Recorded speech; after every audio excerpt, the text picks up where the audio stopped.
how much crossover there is between poetry fans and EastEnders fans. But I guess we'll see. Cool. Hello, my name's Jess, and I'm going to do some poems for you. I thought that piece by the young people was brilliant. Can we give them another round of applause?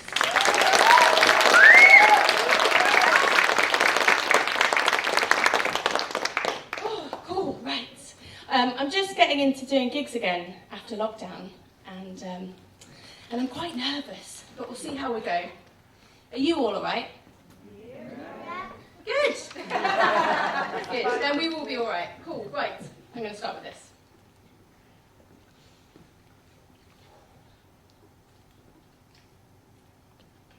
I always thought I'd get a job with the Labour Party, write a novel in the evenings. Except I was 21, I'd just been to a K Tempest gig, so 2 weeks before graduation I decided to become a poet. And it was all going to be very exciting in my garret, cigarettes and notebooks, think Nemo in Bleak House, but with more Leonard Cohen. I'd get a cat, have a string of lovers, beat back the literati from the front door just as soon as I was discovered by The Guardian. Age 30, I have a husband, a dog, and every so often I appear in the Leicester Mercury. The novelty of telling my partner's parents' friends that I'm a writer for a living has worn off. Now I just crumble into vague and babbling embarrassment. If I can't face it and will never see them again, I say that I'm an English teacher for fear that they'll ask, oh, have you written anything that we would have heard of? No, not unless you've got a good memory for vintage YouTube videos. Even T.S. Eliot kept his job in the bank, didn't wander blindly with swaggering enthusiasm into the abyss. How I dislike all of those quiet girls I went to school with, whose mothers always said they couldn't come swimming because they had too much homework to do, whose profile pictures now show them swimming in the Bahamas with 2 privately educated daughters they can afford to raise, not camping in a field with their parents, who they themselves were hoping that retirement would bring freedom from weekends away with their permanently broke and scruffy youngest. My mum asked me why I felt more people didn't become full-time freelance performance poets. Because they're boring, probably never thought about it, maybe they just knew they'd be rubbish because, Mum, some of us are born to be accountants and some of us are born to be artists. This too was my response when drinking in a student union, specky men would make fun of my Mickey Mouse degree, and they are now working in banking. Oil. They're managing wind farms off the coast of France. I go around to my mum's house once a week to see what she's got going off in her fridge that I can eat. Who knew there was so much to pay for as an adult? That a pension wasn't something as far off as my own mortality. Lidl and Aldi have become the lifeblood of my existence. My optimistic savings accounts are long ago depleted. I now only service my car at the tried and tested half-price garage. I pace the house, searching for possessions I can sell on eBay. And still, nobody wants a copy of Sliding Doors on VHS. But who needs disposable income when you have got 3 of a 5-act, self-aware yet deprecating one-woman show mapped out in your heads?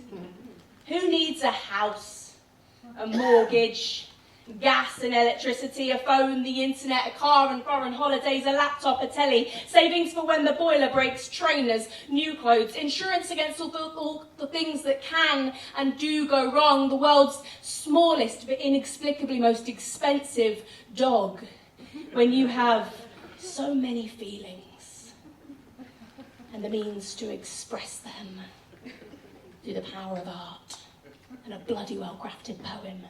Thank you very much.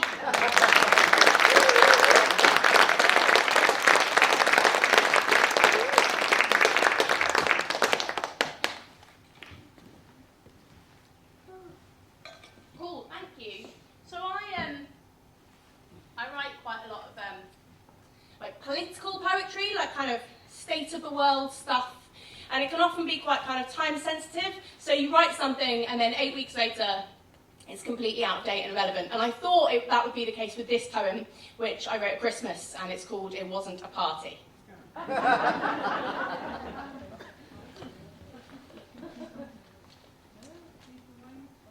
noticed there's some smaller people in the audience than I was expecting. And obviously it's lovely to see you being interested in poetry, but I've made me very aware that there might be some unsavoury language. I don't think there is in this one. Let's not make something of nothing. I mean, he's a hard-working guy leading us through a pandemic. There were gonna be times that he needed to kick back with some cheese and wine. Games and quizzes.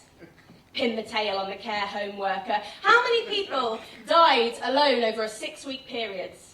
It's multiple choice. Do you want a clue? Hancock got it. Of course he did. But let's not blow this out of proportion. No need to activate the woke brigade. I mean, what's a few festivities between MPs, journalists and the Met Police? You couldn't all be invited. Someone had to keep A&E going, staff the vaccination centres, comfort the children when they turned off mum's ventilator. And look, he is sorry if you have decided that you are going to be offended. Is it gaslighting or is it just you being oversensitive? And here's a picture of him with another one of his kids. How can you stay mad at this fun guy, this drunk uncle, bumbling dad at a wedding? How many has he had? He's Les Dawson. He's Bernard Manning. He was only kidding. Have another drink because there's enough cocaine for everyone. So let's not talk about mass graves and overflowing ICU wards now, mood killer. We all work hard. It's just that some of us work a little harder than others, and you can't complain. Not when you had your Zoom funerals, your Rishi payouts. Don't say we never give you anything. Sure, it's a shame that your business went under. But a little of daddy's investment, a contract for your mate who owns the local pub will set you back on your feet, and he knows that it was tough. But at times, wasn't it quaint?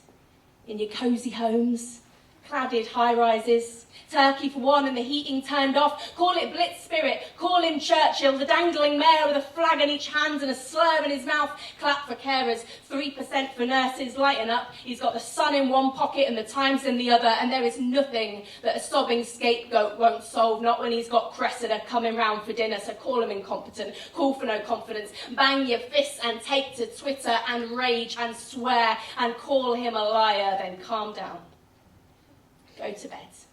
You've had too much to drink and you are embarrassing yourself, dear.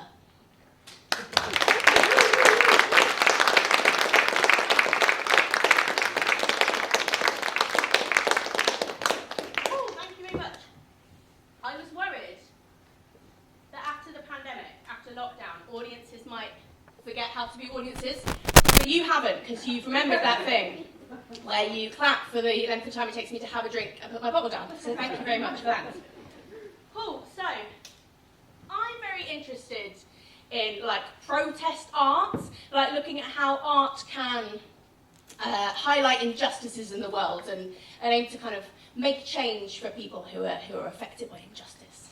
And one of the frustrations that I have is when art claims to be doing that, but is actually really expensive or just really pretentious and doesn't make any sense, or doesn't involve the people that it is claiming to make change for. And to kind of better explain what I mean, I'm going to read you this poem.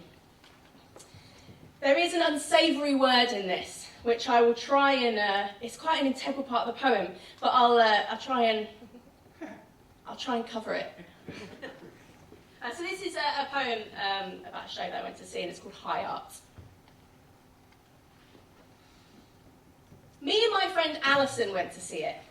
After all the hype it had got on Twitter, protest art meets physical theatre, and Alison had a spare ticket, and at Glastonbury that summer I had heard one of Pussy Riot speaking about it, which meant that I immediately ticked every white, middle class and artsy box of its demographic. And I don't know what I expected. I guess that I was hoping for fury, to feel the energy that drives protests forward, for red flags, chants, barricades, or the feelings I have for Corbyn, a humble tongue-in-cheek jibe at the division of the left, or at least a reinforcement of my own frustrated echo chamber. What we got was a stage of naked men setting things on fire. No explanation, might have been a metaphor, I don't know, I was too busy making a mental risk assessment. An actor was stabbed in the leg and then he was hung up from the lighting rig. He then proceeded to wee on the rest of the cast below, and after the wee came the spit, the blood, the vomit. It was real, you could smell it, then torture, then screaming, then beating, all set to a background of strobe lights and sweating and swearing and drowning, and all of this went on with not one hint of an interval for 120 minutes, followed by Q&A. Where no one could think of a single question. And we were meant to be shocked, which I was to start off with, but after a 15-minute silent fight scene all done in mime, the impact wore off until boredom saw me counting the seats, eyes glazed, trying to recreate the episode of Supervet I was missing. And when it finally ended, the actors appeared nonchalant, clothed, mainstream, waving, and the tallest, now let down from the lighting rig, reminded us that this show had been inspiring. He said that he was giving us permission to go create change in our own communities, and the audience, they loved this. The applause, it was cacophonous, until he was shouting over the rapture, a reminder that we should not stand for oppression. We should not stand for budget cuts, the bedroom tax, payday loans and 0-hour contracts. We should not stand for the rich getting richer while the poor use food banks. And like he was Ken Loach at the BAFTAs, the audience put down their glasses of Shiraz for a standing ovation, up on their feet from seats that cost them 43 quid a ticket. And in a review the next day, The Independent said that this was a 5-star example of art house theatre through the eyes of Russian postmodernism. We're just going to keep retweeting that until the government has fallen. And in the meantime, the Daily Mail will continue to fill its front pages with hate speech, and The Guardian will revel in their favourite headline that protest art is dead. No more Billy, no more Sex Pistols, no more angry young men. So instead, it exists in 50-foot glass buildings where the tickets cost the same as a weekly shop.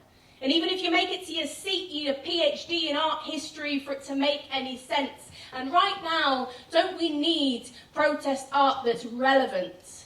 Yeah. That speaks to the many and not the few, that's subsidised and energising and funny and thrilling and dirty and dark and tragic and taboo, that's taken out of stuffy spaces, but in places it can be discovered, in parks and pubs, community centres and open mics, on the telly, on the BBC, in living rooms, at folk nights, on the internet, on Instagram, on YouTube clips, not just under stage lights. If you're going to talk to me about oppression, then go ahead. Very nice. Have a man weeing on himself from the lighting rig. But also show me food parcels, homelessness, the unravelling of a safety net, job centres, benefit offices, the collapse of public services, trans rights, the right to strike, ever-expanding NHS waiting lists. And on the darkest, most frustrating days, don't let the answers exist in places created by those who can afford a ticket. Let them exist, not just in theatres, but in the hearts and eyes of normal folk, so that in centuries to come, we'll look back on this and say that protest art wasn't dead. It was protest art that won.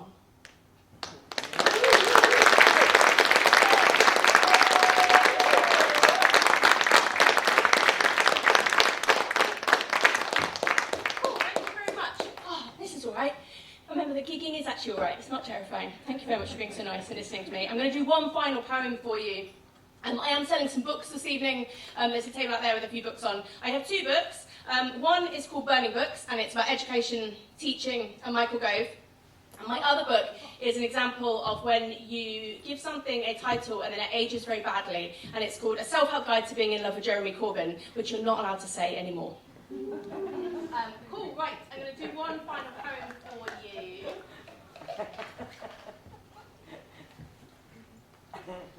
So despite my frustrations of that previous poem, I do think that art is such an important thing. I think that it is life-enhancing for so many people from different walks of life. And I used to say that I felt that this government undervalued the arts, and I completely disagree with that now. I think that this government know precisely the value of the arts, and that is why they are weaponising the arts. It is the reason that artists and theatres weren't funded properly during COVID or to recover from COVID. It is the reason that art subjects are being forced out of state education, and it is the reason that participating in arts is becoming increasingly expensive, so that only people who can afford it are able to. And that just seems really sad to me, because I'm a child of the 90s, I grew up under a Labour government who really believed in funding the arts. So I had access to like music lessons, Saturday morning orchestra, dance lessons, drama lessons, pottery classes at one point. And I've grown into an adult who now works in the arts. And I write for theatre, and I write poetry, and I write for television, and I love it. And it makes me really sad that there is a generation after me who may not have those same opportunities. So this is a poem about that. This poem was commissioned by Curve Theatre in Leicester, so it's quite Leicester specific, but it's universal. And it's called Not Something That Other People Do. It's not royal bones below the place we used to park our cars. It's not the streets at a standstill, footballers on the bus, the trophy held up in Vicky Park. It's not knowing that we've scored from the roar of the crowd over the canal to my back garden, and it is definitely not Benedict Cumberbatch reading a Carol Ann Duffy poem in the cathedral. Although it is, a bit. It's a 4-year-old looking up at a 50-foot dinosaur. It's 2010's X Factor winner in the sold-out Christmas pantomime at Montfort Hall.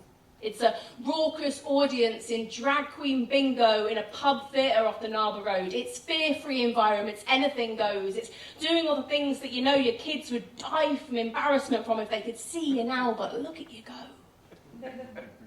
It's unlocking a moment of joy in a silent child. A family learning how to play together for the first time. It's the teenager finally finding a place for all those feelings he so desperately didn't want you to see. It's illuminated stilt walkers, coffee shop basements, neon lights on dusky skylines, howling, roaring, pin-sharp acoustics, polished brass and remorseless steam, 2,000 years of history. It's not saying art for all because it ticks a funding box, gets you a nice write-up in The Guardian. It's for the people who don't even want art, stick 2 fingers up at art, say, what has art ever done for me? For the people who would not know where to begin with art, where do you even find art? Because art was the teacher who told me that I could not draw and sent me to sit in the corridor for 2 hours instead of doing art. It is not over there. It's not on the other side. It is not something that other people do. It is not right or wrong, not only if you speak in the correct language or agree with us or read the notes before attending the session. It is not only if you can successfully navigate the networking events. 2 small teacup clattering through the skin-crawlingly awkward chit-chat. It's not 50 quid. It's not only in London. It's not, did you hear that program about it on Radio 4? No, I did not. It's not, have you read Chekhov? Although sometimes it is, and that's fine for those guys who like Chekhov. They are welcome here too. But it is in you, and it is messy and stupid and rude and delicate and precious. And if you feel it, then feed it and bring it to us, because we are an island of red in an ocean of blue. We are swimming against the tide when 4 million children live below the poverty line. We are not giving up when it feels too tough, when all the fight has gone out of us, with fewer and fewer schools having the time or the cash to teach creativity in their classrooms. That's when we pick up the slack. Plug the growing gap between the haves and the cannot afford tos in these dangerous and difficult times, and freedom of expression has never felt so threatened. We open our arms wider. We have enough space at our tables. We want to hear your stories, so write them down. Play them out on our stages, in our studios. We are well used to playing the underdog here, and here we leave no one behind. We build our communities on the rare belief that art is a fundamental right. The great leveller that lifts all from Clarendon Park to the Belgrave Road. We know that success is no accident. It begins with a moment and grows with a relentless cultivation of talent. You don't have to be an unremitting extrovert to join this. There is no club to sign up to, no clique to hang out with. We just need you. It is okay to switch off the news for the evening. We feel it too. So bring us your fears, your dreams and your heartbreak. Take a break from it all for a bit. There is a door here, a seat, a ticket. The world is raging outside, so just come in. Give us your time. Together we just might change it.